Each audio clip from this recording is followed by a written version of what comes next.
here. Sorry it's quite warm, hopefully a little bit of air will circulate through the window. For those of you who don't know me, my name is Aotearoa. I'm a member of Socialist Aotearoa, and it's great to welcome you to the meeting tonight on the very exciting events of the revolution in Tunisia.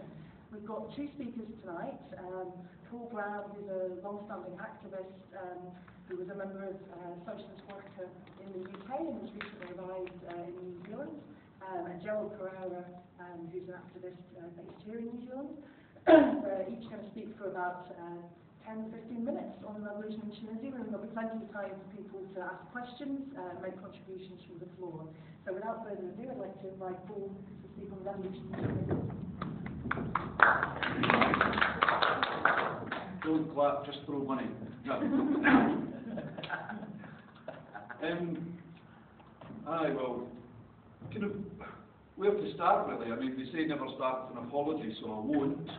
But I'm not an expert on Tunisia. You might have guessed by my accent of that maybe. But what I lack in expertise about Tunisia, I was thinking the only connection I have with Tunisia is that my mum and her partner once went there on holiday and brought me back a T-shirt. And of course, I'm hoping for the next T-shirt with a new slogan about a free workers Tunisia. But what I lack in expertise on Tunisia, I'm hoping to make up an enthusiasm and excitement about a revolution happening now, kind of in our lifetime, on the telly, on the radio, in the newspapers, in a way that maybe we haven't seen before for quite a wee while. And why are we talking about Tunisia? Well, I think its importance in the kind of current issues of the imperialist struggles. Friend of France, America, and Europe was Tunisia, was your man Ben Ali. A bulwark of stability in the kind of Middle East, and also a place where the rendition flights went to torture people in the so-called war against terror. And I think I'd also like to pick up about what it means for us here in Aotearoa and across the world really. When I was kind of putting this together, this introduction together, I kind of thought, where do we get the news from? What's kind of happening? And obviously things are so fluid and moving so fast. I might not be entirely up to date. I stopped listening to the news mid-morning because I kept adding and adding and adding. I thought we'll be here in 3 hours' time. And I only got past the first couple of days of the monumental events in Tunisia. So if it's not as up to date as the 7 o'clock news or something, then I'm sorry. But why is it important? Well, it's the first time since 1979, since the fall of the overthrow of the Shah of Iran, that the Arab world has witnessed the overthrow of a kind of brutal dictator. And when I was again looking at it, I was listening to that great bastion of unbiased news, the BBC World Service, what during the anti-war movement in Britain we used to call the Bush and Blair Corporation, because of unbiased reporting. And they could have said, where to start? And they said, we've got a timeline of Tunisia. Bloody great, get on the web. So where does it start? Well, it starts back in pre-Roman times with the setting up of Carthage. So I'm going to start there and work my way from there. And so it does that, and it talks about French occupation, revolt against France, and then we get Ali elected 23 years ago, and then it says December, some riots. January 15th, 2011, Ben Ali goes. Yeah, but that's not much use really, So I'm going to take it that the revolt started in December, okay? With demands originally for bread, work, and water. And it started really after a 26-year-old university graduate set fire to himself after police stopped him selling vegetables from a market stall, his only way of making a living.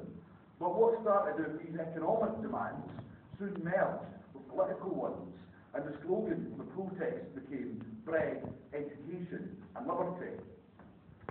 And we kept hearing, didn't we, the opposition was kind of desperate and no one was quite sure who was leading what, or whatever. And I kept thinking, you know, wait, where are we going to hear about trade unions? What else is happening? But interestingly, on the 13th of January, the union, Gerald, Tunisia, or the UGT, which we'll call it from now on, called a regional strike in the country's second largest city. And that strike brought out tens of thousands of people to protest, a sight which had never been seen in Tunisia for a very long time. And similar kind of strikes happened in other cities. That was a really huge event, because actually the UGTT had, at least in the last two elections, supported Ben Ali. So I think that shows that workers' pressure and pressure on the streets can move the trade union bureaucrats, you know, to a position supporting revolt and for real kind of change. And you remember at this time, after somewhere around the UN or say maybe 100 protesters being shot and stuff, Ben Ali, after the regional strike, went on television and offered some concessions. Not to stand again as president in 2014. This is after, of course, being president for 23 years. And he offered certain kind of freedoms for the press and the creation for jobs, but it was too little too late. Because on the 15th of January, the UGTT, it called a 2-hour, kind of, if you like, a token, in some ways, general strike in the capital. It certainly didn't expect to bring down the government, but the amount of people was brought out into the streets, rumours started to spread that the army was supporting the uprising, and Ben Ali fled. And I kind of think, well, yep, now what now? You know, how do we know what's happening? Well, of course, at that point, I knew, now what have we got? And it's kind of, I feel a bit like Donald Rumsfeld with the known unknowns and whatever he says. You know, but you know what I mean? Because now we've got a new unity government in place, and elections have been promised within 60 days. Well, kinda in place. What have we got? The government's been hastily assembled by Gerald, a key ally of the deposed President Ben Ali, under a supposed mandate given him by another Ben Ali loyalist, the former the kind of interim, now interim president, and he was the former parliamentary speaker. The government is dominated by the top leadership of Ben Ali's Constitutional Democratic Rally, or the RDC. The former defence, foreign, interior and finance ministers all keep their posts. And Gerald stays on as Prime Minister, a post incidentally he's held since 1989. Since 1999. So this is no new government in many ways. You know, these are only some of the most prominent faces. Indeed, an editorial in The Guardian said other familiar faces were still around too. One of them stood to the left of the Prime Minister as he announced he was taking over temporary rule, only to be overruled later by the Constitutional Court. He was Abdul Khalil, a former Interior Minister wanted by a Swiss court on charges of torture and human rights violations. And he's currently president of the Chamber of Councillors, the upper house there. And we know, what else do we know? We know that demonstrations are on the streets calling for all Ali ministers to be removed from the so-called unity government.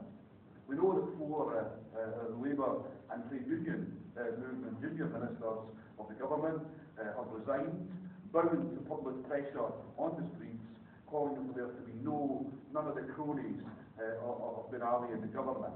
And the new cabinet has postponed its first meeting for a day till it tries to consult if we'll actually go along and be there. We also know that violent criminals are terrorising neighbourhoods in Tunis, discharging firearms